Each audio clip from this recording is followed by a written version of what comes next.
understanding of how the story of Ho'oponopono started is there was a gentleman that was hired to go to, and he was Hawaiian of descent, and he went to, he was got hired at a mental institution in Hawaii. I think it was Hawaii. He may have been on the mainland. I'm not really sure on that particular detail.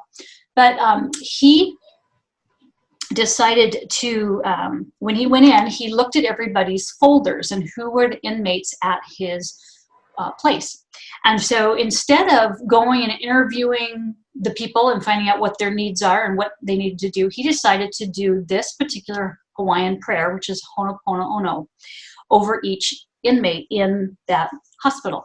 So what he would do is he'd pull the folders out and open them up, and he would pray this prayer over each one of these inmates each day. And what happened over time is that the people got well, and they got so well they closed the institution, and he kind of worked himself out of a job. There's been lots of instances where we have used this prayer before in the world. So I want to share with you what the prayer is. And so this is important probably to write down so you would have that. In fact, I even have mine like in my phone so I can reference it. So the first part of the prayer, and if you're going and getting materials, I can wait. I always hate going too fast because I have dyslexia, and so I can't spell, and sometimes it's very, trying to remember what somebody said and to write things down sometimes can be tough. So I try to take my time for people. All right, so the prayer goes, I love you. I am sorry. Please forgive me. And thank you. So I'll say it again. I love you. I am sorry. Please forgive me. And thank you. When I think of this prayer and it being so simple, sometimes I think about how our grandmothers used to pray over our meals. She had a very, bless this food, help it to nourish our bodies, and it seems like it kind of follows the same rhythm, which I kind of like. So how can we use this for forgiveness? So a lot of times we can use this over a person. So if we have someone in our life that is we're having an issue with, or if there's someone that we do want to bless, we can pray this prayer over them. We can also pray it over a situation. So that could be a lawsuit that you're having to deal with. It could be a client situation or a work situation, your boss, a job situation. It could be, to me, the situation of this virus is a situation. Okay, so you can pray it over the virus and the people involved, different countries, a group of people. If there's a commonality with a group of people, you can pray it over people that have the situation or are trying to deal with something. So an example when that would be just recently, literally yesterday, we had tornadoes in my particular hometown. And so there's a lot of people that are, not too many and no one was hurt, but there's people that are dealing with the tornado. And so we could pray it over the tornado and the people dealing with that so they'd have a little more peaceful ability to handle the situation as they move forward. We have actually at Quantum Techniques used this prayer to pray over hurricanes before.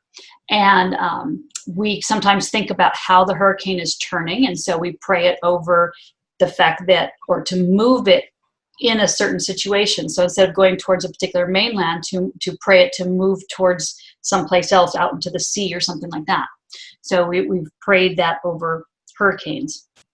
It could be prayed over storms. It was prayed, a bunch of people that are in the holistic community, alternative medicine community, you set up a time to all get together and pray this prayer over the Gulf oil spill that happened. I don't remember the exact year, but they really worked at praying that into a loving balance so that the oil would dissipate and not hurt the marine life and the economy in that area. And so that was one of the things you could do. There's another group that also prayed this prayer over an algae in a lake, and I don't know exactly where the lake was, but talk about the blue-green algae or the red zones that people talk about. And so we would pray that prayer over that situation. And examples also, we can pray it over this virus. And so that's what I've been doing when I walk in the morning. I pray that prayer over me and also my, the world, and also my neighborhood.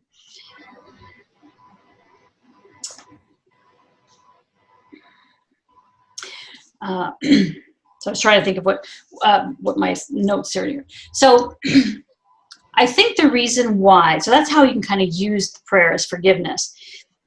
And I think why it works so well is you say, I love you. So you're blessing that person and lifting them up and making them feel like, they matter. And I think everybody wants to be validated and appreciated in this world. And so whether it's, a hurricane trying to get our attention, or whether it's a group of people or a situation, they're wanting to get attention. And so we're being aware of, we acknowledge you. Sometimes when I talk about having a thought that you are afraid of thinking, if we try to push that thought away and not think it, it takes so much more energy to push it away and not think it than it does to just recognize that it came. Thanks for coming, and now be on your way. And then it doesn't have as much power. So I think by recognizing I love you is a way of recognizing, hey, the thought has come, or this situation has come. And I don't know why you maybe have come, but I want to recognize you and be aware that it's here. The idea of being, I'm sorry. I watch a lot of Dr. Phil, I'll be honest, and I like sometimes the things that he says. And he always talks about how every story has a other side of the story. So in other words, as flat as you make a pancake, it always has two sides. And so I take that to mean that no matter how neutral I try to be, I may have an opinion in the situation. And so I realize that there may be something in me that's adding to this situation that I should surrender and say I'm sorry for. Okay? And so it makes me humble so that we can learn from the situation and be aware of how it can bless us or how we can learn from this. And so by doing that, it helps us be more humble and understanding and more open to the lesson that is there to be learned. So please forgive me is kind of like that same thing. In other words, we're saying that whatever issue I did have, I'm sorry for it, and I want to learn from this. So it's kind of the same thing, but we are acknowledging that we want to learn. And thank you is kind of being aware of saying, I really want to thank you for teaching this. A lot of times we say that life is for us. It's not to us, or it's not against us. We're here to learn something. We're here to understand a deeper meaning of what life has for us, or what we can do to help others in this world. So we have a purpose in this life. And so saying thank you is helping us be open to what and receiving what that purpose is and what we can learn from that. All right. So that kind of explains the prayer a little bit and why each one, kind of breaking it down and how it helps us and how it helps others.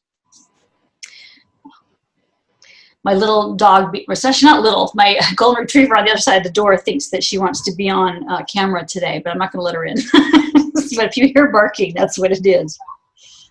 So we talked a little bit of how you can use this forgiveness, and I'm using that in that specific situation. But there's other places that you can use the Ho'oponopono prayer that I just want to give you some more ideas on when it can come into play.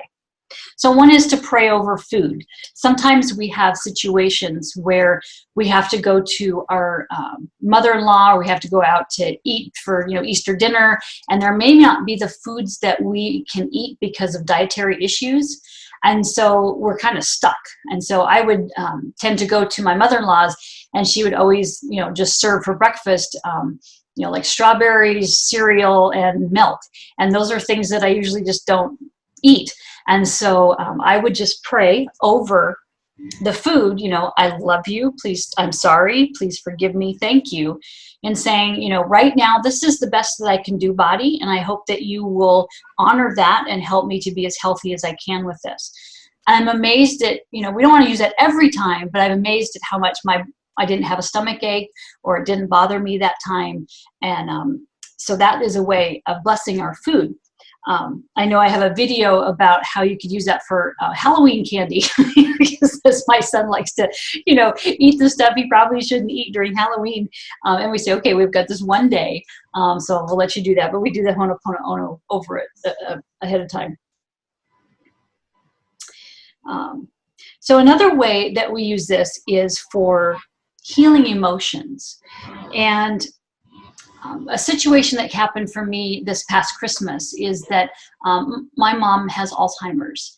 And so going to Christmas is not as joyful and fun as it used to be in my life. It's a little bit more of a chore to make sure everybody's having a good time and she's okay, and my son is okay because he's 13, to deal with the situation, because that's new to him.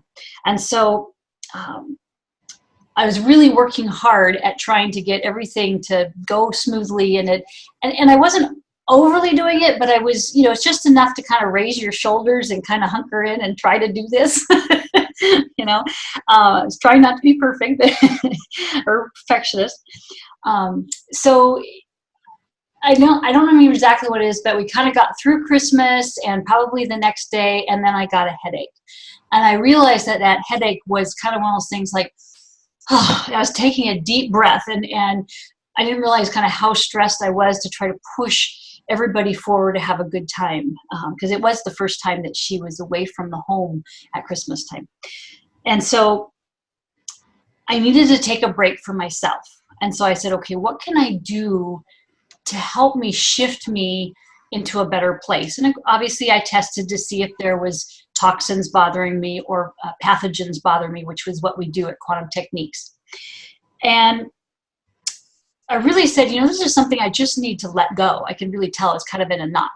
And so I got in the shower, I just let the hot water come over me, and I said, and I just kind of came to my mind, let me do the Ho'oponopono prayer. So I did. I just kind of started saying that prayer, and within about 4 or 5 times of saying that, the headache broke. And I don't have tremendous headaches and stuff like that, but I usually don't have any that break like that. And it just almost like was a pop, and it was almost like whatever I was carrying, whatever thing I was trying to make better, just let go. And so that was really exciting to kind of see almost like a physical way that the Ho'oponopono prayer can work. And so I found that really helpful, and so I wanted to share it, that's another way that we can use the prayer.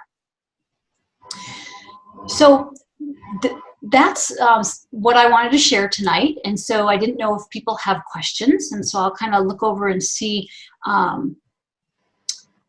Yes, and so when someone asked, Marika asked it, and I hope I'm saying that right, do you repeat the prayer until you feel a shift? Yes and no. In other words, in that particular time where I knew I was holding on to a lot of emotions, yes, I did repeat it until I noticed a shift. When I've had a situation where I was dealing with a person where we were at opposite sides of an issue,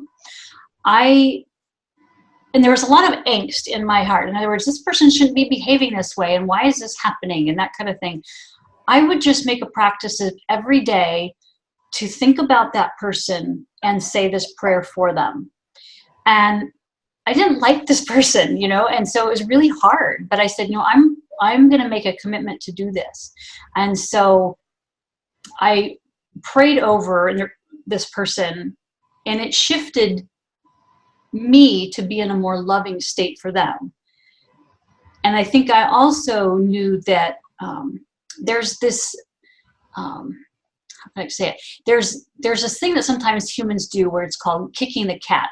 I get that from Zig Ziglar that I listened to as a child, where if someone has a difficult day, sometimes they want to kick the next person in line, and then that person gets upset that the first person was upset, so they kick the next person in line. And so what happens is that all the way down the line, and finally it's the cat that walks in front of the kid that got in trouble from school that gets kicked. And so it's kind of like you're kicking the cat. And I knew that I was just the person in line that was getting kicked, because I knew that her situation, she was in a divorce situation, and her frustration was coming out towards me. So even though I didn't like this person, I was wanting to help bless her a little bit better so that we could connect or not connect, but help change her and help her deal with her situation, because I knew that was going to be hard for her. And so there was a sense of helping to help her. But I probably prayed over that in the situation for 4 to 6 months, hoping that this would help her and the situation relieve itself. And I think what I found is that at the end, I no longer had any frustration or malice or issue with her anymore. In other words, I could come to her with a loving presence and accept her, not so much with open arms and like, yay, you're my friend, but in other words, there was no emotional angst there anymore. So that's why I would say, yes, you read it and tell is the best way to put that. So we have about 10 more minutes to talk. And so if anybody has any more questions, you could go off mute if you'd like and ask questions, or you can type them into the chat. But hopefully I've helped explain things. But yeah, if you have a question, feel free.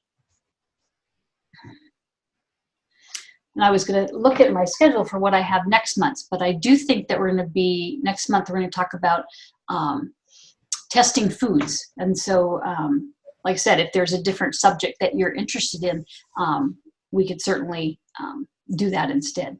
So, we have another question that has come in is, can you use the prayer or generational issues in miasms?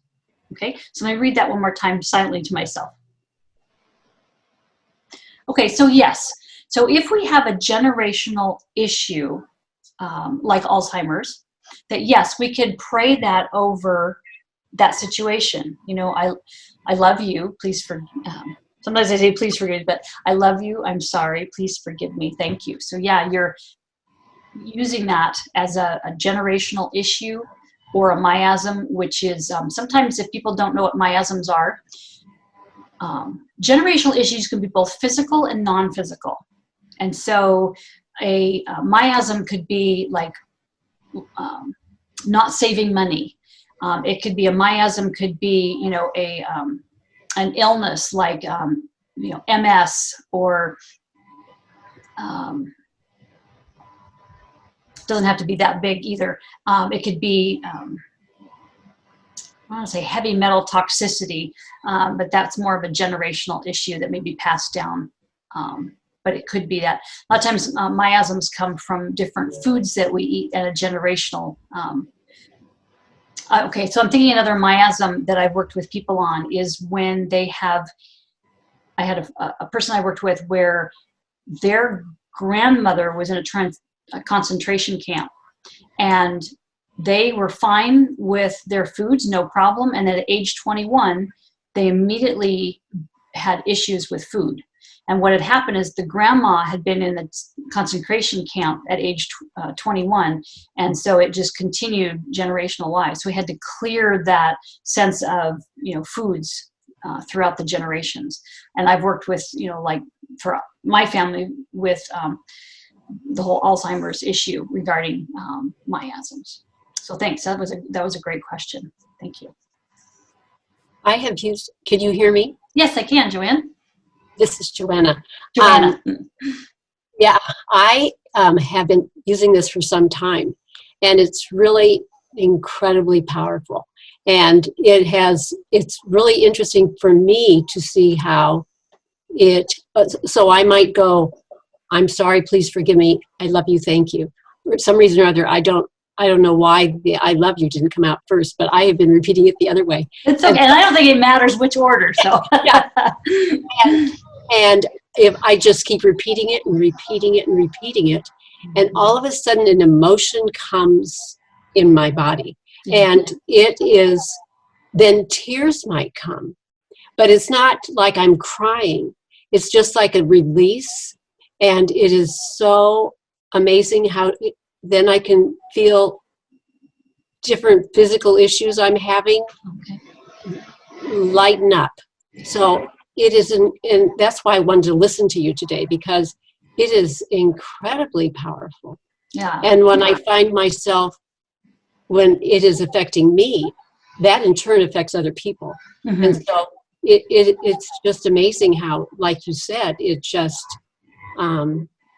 it's a ripple effect. Yeah. You know, and I'm thinking about, my son does martial arts, and there's a certain martial arts, which is judo, I do believe, where they use a person's momentum coming at them to push them off.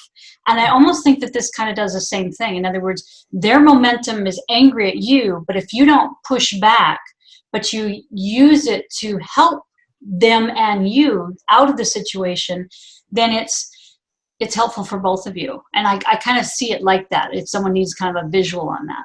Mm-hmm. Yeah, great ideas. Yeah, that's neat that you really feel a shift like that. It's incredible. It is incredible. I'm glad that you're talking about it. Thank you. I know about it. Yes. And I think it's fun to hear the situations on how people have used it and how it's benefited. So Catherine has a question. Says, does the prayer work for any environmental issues like EMF, pollution, geopathic, and I'm going to spell that wrong, geopathic genetic zones? And I think yes. I'm very much into, wearing a pendant to help, hold in your energy and not let it go.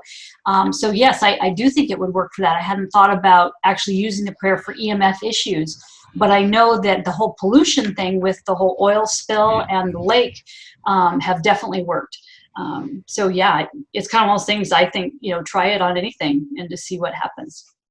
Yeah. So thanks, Catherine. That was a great question. Well, great. And if there's more, feel free. But I appreciate everybody showing up. I know we're kind of getting to the end of. Oh, it's so nice. They finally gave me a clock at the top that tells me how much time I have remaining. At least I can see it on my screen. Sometimes it's like a wish. One time I closed a meeting, I was right in the middle of a sentence. So it's like, well, guess I'll come back next time. But anyway, so if you want to know more about quantum techniques, you can visit our website at quantumtechniques.com.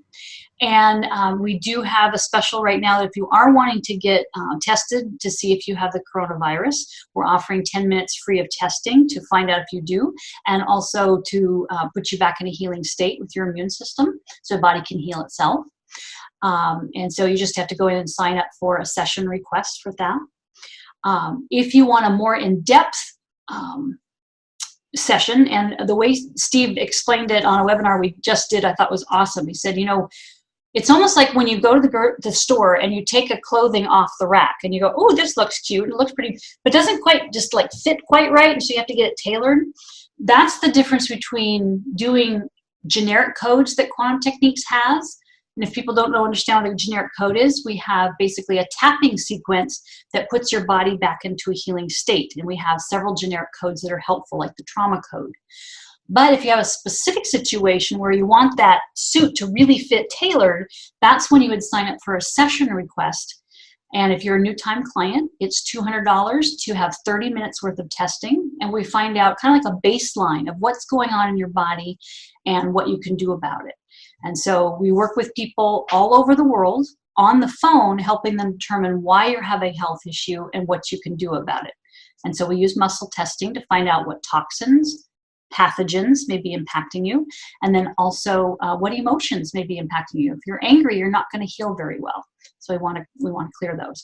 So by getting a session, you're getting a more tailored for you and a specific treatment, which is acupressure treatment for you that we give you at the end to help you put your body back into a healing state.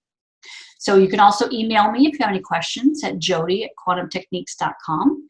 And I appreciate you coming on today, and I do hope to see you next month and learn more. And I'm sorry, I should found out what I'm going to be teaching next week. Let's see if I can find it real quick. Hold on.